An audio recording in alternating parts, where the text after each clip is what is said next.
Il y a des couples conceptuels qui ont la vie dure. Celui qui oppose tradition et modernité peut sembler tellement normal, tellement naturel, qu'il faut être bien pernicieux pour oser mettre en doute son objectivité. De manière équivalente, par son corollaire sur le plan politique, il y aurait des sociétés modernes et des sociétés traditionnelles. Et même si j'en crois les agences de tourisme qui vendent des voyages au Japon, il y aurait même des pays capables d'allier la tradition et la modernité. C'est souvent amusant de comparer des définitions de dictionnaires en fonction de leur date de parution et de voir les variations qui émergent de cette comparaison. En l'occurrence avec le mot tradition, entre la première édition du dictionnaire de l'Académie française en 1694, la quatrième édition en 1762 et la sixième édition de 1835, un glissement de la notion de tradition semble s'être effectué. En effet, dans la première édition, outre un usage dans le cadre juridique, la tradition, je cite, signifie aussi la voie par laquelle la connaissance des choses dont il ne reste point d'écrit se transmet jusqu'à nous. Il se dit principalement dans les matières de la religion. Dans la quatrième version, l'ensemble des définitions préalables sont reprises, mais la phrase signifiant que le terme est utilisé dans le cadre religieux disparaît, une nouvelle définition apparaît alors, je la cite. Tradition se dit des faits purement historiques qui ont passé d'âge en âge et qu'on ne sait que parce qu'ils se sont transmis de main en main. Et enfin, dans la sixième édition datant de 1835, se rajoute une nouvelle variation, je la cite, : Tradition se dit généralement de toutes les opinions, de tous les procédés, de tous les usages qui se transmettent de génération en génération par le moyen de l'exemple ou de la parole. En suivant ces définitions qui se transforment et qui sont initialement limitées au cadre de la religion, je peux supposer qu'au XVIIIe siècle, il y aurait eu un élargissement de la notion pour atteindre une caractérisation plus proche de la nôtre, celle d'une transmission de faits historiques. Puis ensuite, au XIXe siècle, il y a visiblement encore un élargissement de ces définitions vers tous les domaines pouvant se transmettre par la parole. Je ne connais pas précisément le contexte de ces définitions, mais cette évolution me semble cohérente avec la naissance d'une philosophie de l'histoire dans laquelle les peuples trouveraient leurs identités, dans une tradition héritée. Le romantisme au XIXe siècle a exprimé au plus fort cette croyance que nous sommes soumis à une tradition, sur le plan politique mais aussi sur le plan esthétique. Et pourtant, ces mêmes auteurs appartenaient déjà à une société moderne, en rupture avec les collectifs traditionnels qui les érigeaient alors en modèles. Alain Vaillant dans Qu'est-ce que le romantisme explique que, je le cite, : Cette profonde nostalgie à l'égard des traditions populaires apparaît dans des sociétés modernes où, paradoxalement, l'émotion individuelle, la subjectivité de l'émotion et de la pensée l'emportent désormais sur la culture collective. De même que, dit-on, seuls les citadins éprouvent pleinement la beauté des paysages naturels dont ils sont privés, c'est lorsque l'individualisme triomphe que l'on s'enthousiasme pour les forces historiques qui apparaissent transcender les individus. La tradition pourrait alors être la nostalgie propre du moderne, de ceux qui vivent le sentiment de déracinement, de la solitude que produit la subjectivation et l'individualisation. Par rapport au cas du Japon, une idée très courante voudrait que les Japonais ne soient pas subjectivés ou individualisés d'une manière équivalente aux Européens malgré la construction d'un État-nation. En cela, il y aurait une émergence constante de la tradition malgré la modernité. C'est visiblement la position d'un Augustin Berg. En lisant ses ouvrages, quelque chose de la tradition jaillirait presque à tous les coins de rue. Par exemple, dans Le Sauvage et l'Artifice datant de 1986, je peux lire un passage où, malgré le fait que l'intellectuel nationaliste Shiga Shigetaka se dise moderne et scientifique, son livre sur le paysage japonais ferait rejaillir une notion traditionnelle de pureté. Je cite Augustin Berg. : La vieille idée d'une nature salvatrice ou purificatrice, cette connotation morale de la montagne, sous des formes proprement japonaises, n'évoque-t-elle pas en outre celle du sublime que nos romantiques étaient convenus d'apprécier dans les cimes alpestres ? En ce sens bien qu'il s'insurgeât à la fois contre les clichés de la tradition et contre la prétendue supériorité des paysages et de montagnes européens, Shiga ne faisait qu'enfoncer une porte doublement ouverte.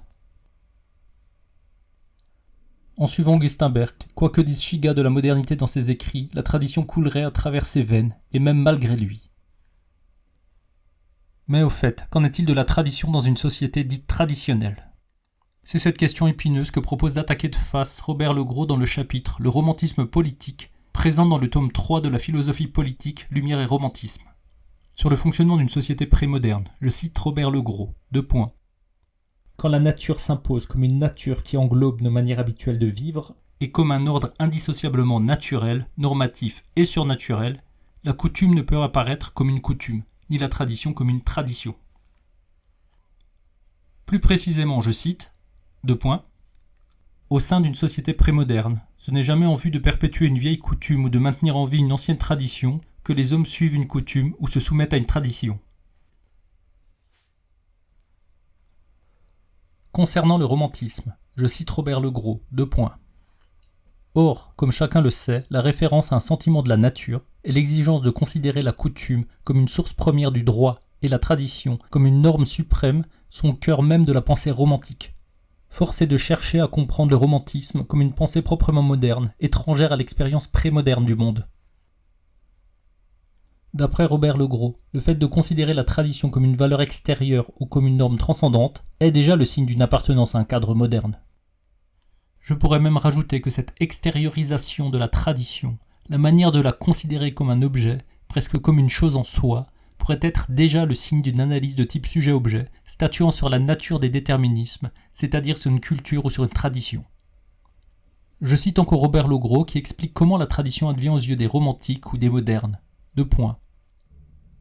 Or, par là même que la nature se dissocie de l'ordre humain, et dès lors se fait sentir comme une nature extérieure et non normative, et que l'au-delà se dissocie de l'ici-bas, le divin de l'ordre humain, celui-ci se révèle essentiellement particulier et contingent. Les manières habituelles de vivre apparaissent comme des coutumes, les manières humaines de coexister apparaissent comme relevant d'une tradition. Bref, l'idée d'un enracinement de l'homme dans une culture se fait jour. Cette explication relativement abstraite sur l'exclusive modernité des traditions me semble passionnante, mais elle a probablement le défaut de ne convaincre que les convaincus. En effet, il y a des éléments qui nous proviennent d'avant la période romantique, que ce soit des représentations, des rituels, des codifications, des vêtements, des protocoles, qui seraient la preuve de l'existence de traditions anciennes. Dès lors, plutôt que des spéculations propres à la philosophie politique, je pourrais faire appel à des historiens qui puissent décrire concrètement des phénomènes précis et la nature des éléments qui nous sont transmis. Eric Hobsbawm a forgé et a diffusé le magnifique concept d'invention de la tradition. Le livre de 1983 portant ce nom est un recueil d'articles d'historiens concernant des phénomènes en relation avec la Grande-Bretagne et ses colonies. Il impute aux sociétés modernes la responsabilité d'un changement de statut du rapport au passé, assez proche de la manière dont Robert Legros envisage la rupture entre modernité et prémodernité. Je cite l'historien. : Lorsque le changement social fait accélérer ou transforme la société au-delà d'un certain point, le passé doit cesser d'être un moule pour le présent et peut au mieux devenir le modèle. Cette injonction à revenir aux manières de nos ancêtres intervient quand nous ne les suivons plus automatiquement ou que l'on ne s'attend plus à ce que nous le fassions. Cela a pour conséquence une transformation du passé lui-même. C'est cette rupture du rapport au passé, conçu comme modèle, qui serait la cause de l'invention de tradition. Voici sa définition du concept. Je la cite. : Les traditions inventées désignent un ensemble de pratiques de nature rituelle et symbolique qui sont normalement gouvernées par des règles ouvertement ou tacitement acceptées et cherchent à inculquer certaines valeurs ou normes de comportement par la répétition, ce qui implique automatiquement une continuité avec le passé. Cependant, même en présence d'une référence à un passé historique, la particularité des traditions inventées tient au fait que leur continuité avec ce passé est largement fictive. En bref, ce sont des réponses à de nouvelles situations qui prennent la forme de références à d'anciennes situations. Eric Hobsbawm donne un exemple simple avec les tribunaux en Angleterre. D'un côté se trouve la pratique des juges, ce qu'ils font, c'est-à-dire l'acte de trancher les litiges dans le domaine juridique qui ne cesse d'évoluer, et d'un autre côté se trouvent des symboles supposés invariables. Je le cite, : La tradition, ici la tradition inventée, est la perruque, la robe et les autres attirails formels, c'est-à-dire les pratiques ritualisées entourant la substance de leurs actions. Je vais survoler l'ensemble des articles qui donnent un beau panorama des traditions inventées. Je ne citerai pas le nom précis de chaque auteur, pour plus d'informations il suffit de se référer à l'ouvrage. J'avais déjà évoqué James Macpherson qui a construit de toutes pièces une épopée en la faisant passer pour authentiquement antique. L'auteur fictif est devenu une sorte d'Homère celte. Ce texte est en soi important puisqu'il a inspiré des ersatz dans toute l'Europe pour construire une essence originelle à un peuple précis et pour bâtir un état-nation distinct des voisins. Mais outre l'invention du récit des origines fictives, l'Écosse est aussi à l'avant-garde de la modernité sur la question de l'habit folklorique. Dans l'article « La tradition des Highlands », le fameux kilt ne serait pas aussi ancien et écossais que la prétendue tradition laisserait le supposer. Je cite l'article, : Quand le Philibert tartan, notre kilt moderne, devint-il la parure des Highlanders ? Le mot et la chose n'apparut pas avant le XVIIIe siècle. Loin d'être un costume traditionnel des Highlands, il fut inventé par un Anglais après l'Union de 1707. Et les différents tartans de clan sont une invention plus tardive encore. Ils furent conçus par Walter Scott à l'occasion d'un spectacle donné en l'honneur d'un roi de la dynastie de Hanovre, et ils doivent leur forme actuelle à 2 autres Anglais. La construction moderne d'habits traditionnels a concerné tous les pays d'Europe au XIXe siècle.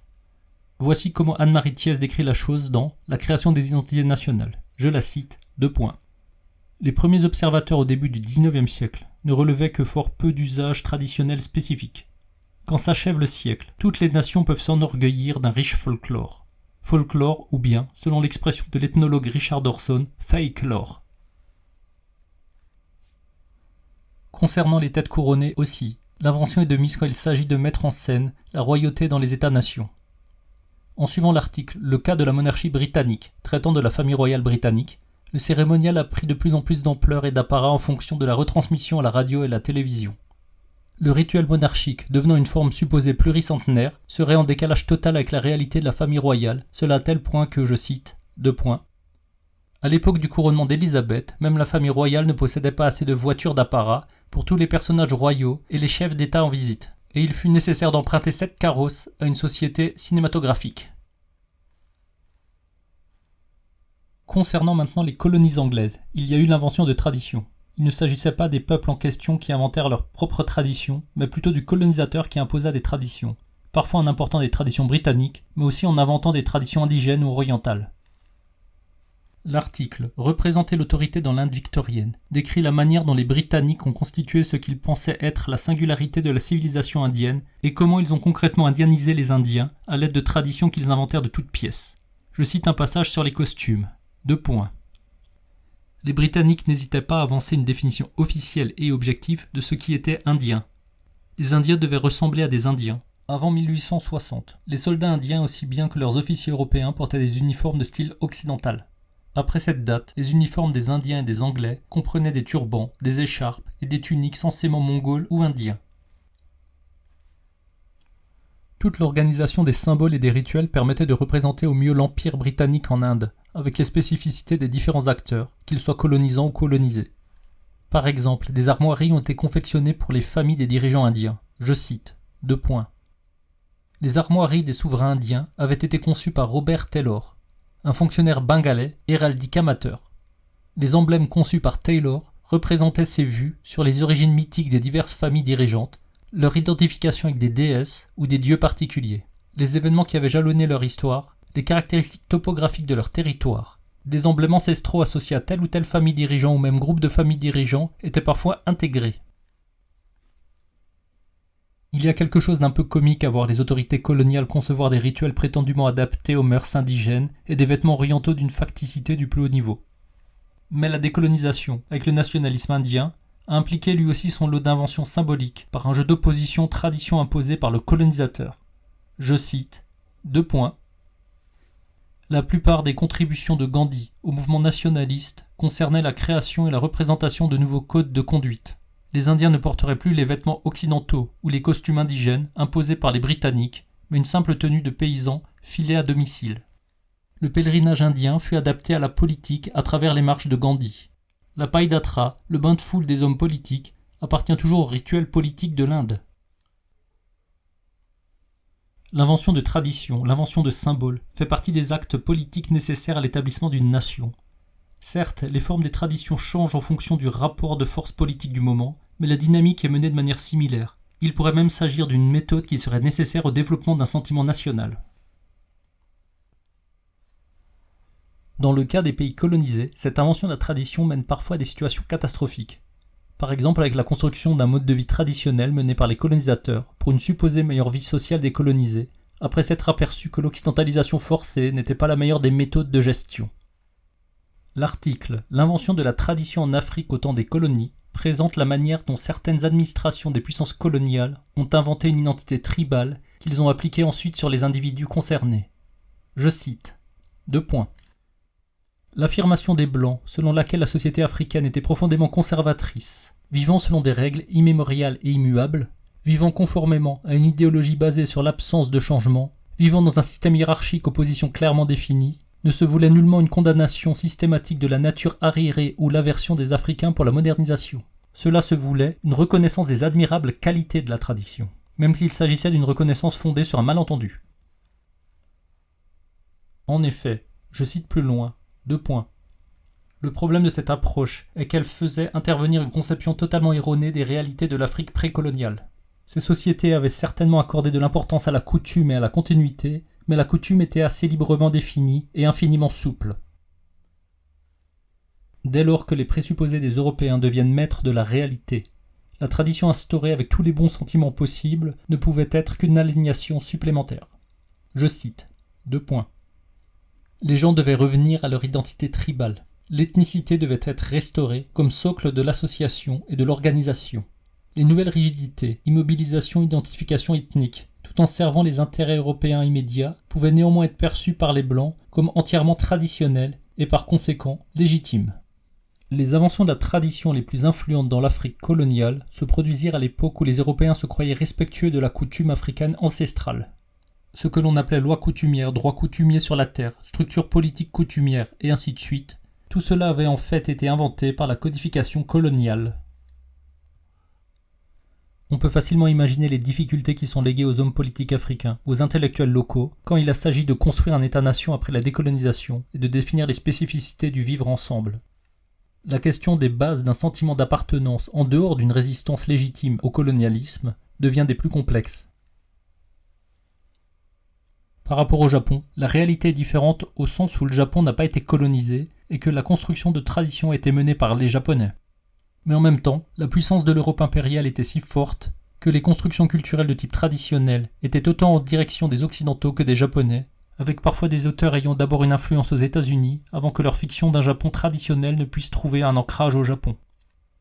Les traditions inventées y sont en très grand nombre. Parfois j'ai l'impression que peu d'éléments affirmés comme appartenant à la culture japonaise ne fait pas partie du cadre des traditions inventées. Un premier groupe de traditions inventées évidentes concerne tout le symbolique et le rituel touchant l'empereur, qui retrouve le pouvoir après plus de 600 ans, durant lesquels il ne jouait quasiment aucun rôle politique. Le plus impressionnant à mes yeux serait peut-être le shintoïsme, puisque cette religion en tant que séparée du bouddhisme et en tant que continuation de pratiques antiques dont on ne connaît pourtant pas les dogmes, semble parfaitement rentrer dans la catégorie d'une tradition inventée. Je ne sais d'ailleurs pas s'il y a d'autres exemples ailleurs d'une religion de type indigène entièrement restructurée pour légitimer le fonctionnement d'un État-nation moderne. Plus précisément sur les rituels, d'après Pierre-François Sully dans Moderne sans être occidental, je le cite, 2 points. On créa de toutes pièces des cérémonies à l'ancienne, telles qu'elles étaient censées avoir été existées pendant la période antique, il y a plus de 1000 ans. Murakami Shigeyoshi a pu démontrer que la grande majorité des cultes, apparemment fort archaïques, accomplis dans les arrière-salles du palais impérial, avaient été fixés après 1868, parfois même sans aucun précédent historique. Un autre exemple concerne le calendrier impérial. D'après le livre « Les vides de l'histoire du Japon » d'Ongo Kazuto, il y aurait eu l'invention par les historiens du début de l'ère Meiji de certaines dates concernant certains empereurs japonais. Ces historiens auraient en effet spéculé que le règne de l'empereur Jinmu débuterait en 660 avant Jésus-Christ. Cette date aurait été choisie pour correspondre à la logique se déployant dans certains livres confucéens de la période Han, qui ont pour hypothèse qu'un changement majeur adviendrait tous les 21 cycles de 60 ans. De la sorte, la première révolution au Japon serait le règne de Jinmu, la seconde se situerait à la période du prince Shotoku, et la troisième révolution coïnciderait à la restauration de l'empereur Meiji en 1868. Le début du calendrier lunaire se situant le 11 février, c'est cette date qui a été choisie pour le jour de la fête nationale à partir de 1973, sous le nom de Kenkoku Kinen-hi, la fête de la construction du pays, qui aurait donc eu lieu le 11 février en 660 avant Jésus-Christ. Cette date est une évidente tradition inventée, cela à tel point qu'en 1966, pour éviter certaines questions critiques, cette célébration a été rebaptisée Kenkoku Kiken no Hi, que je peux traduire par le jour où l'on fête la construction du pays. Cette transformation permet de garder un flou sur la légitimité de cette date. Mais plus généralement, si je prends l'ensemble des phénomènes culturels qui s'affirment d'une originalité japonaise, et cela jusqu'à aujourd'hui, il y aurait alors un nombre incalculable de traditions inventées qui auraient vu le jour. Il faudrait que je les analyse catégorie par catégorie, car il en existe sur un Japon antique, sur un Japon classique, sur un Japon romantique, sur un Japon primitif, sur un Japon spiritualiste, sur un Japon impérialiste, sur un Japon universaliste, sur un Japon autochtoniste, sur un Japon asiatique, etc. etc. La liste est longue, elle recoupe tant de stéréotypes et d'images d'Épinal que des dizaines d'épisodes y seraient nécessaires. Néanmoins, c'est vraisemblablement l'imbrication de tous ces éléments inventés dans la période moderne qui donnerait en partie l'illusion si courante que le Japon contemporain soit issu d'une harmonie entre tradition et modernité.